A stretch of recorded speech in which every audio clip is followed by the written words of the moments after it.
দিনে দুপুরে বাসের ধাক্কা অটোতে আহত একাধিক যাত্রী।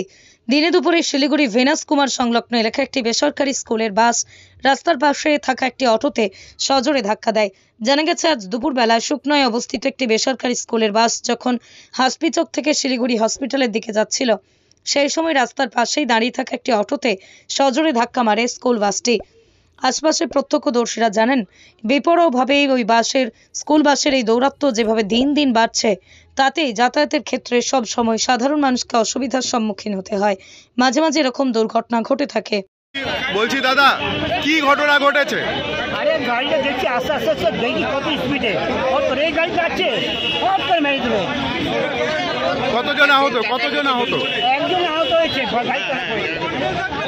গাড়ি ভিতরে কারো কিছু হয়নি, ভাই হলো আমি ঝাঁকে দিয়ে পড়ে গেছি। কি হয়েছে দাদা? কি দেখলেন?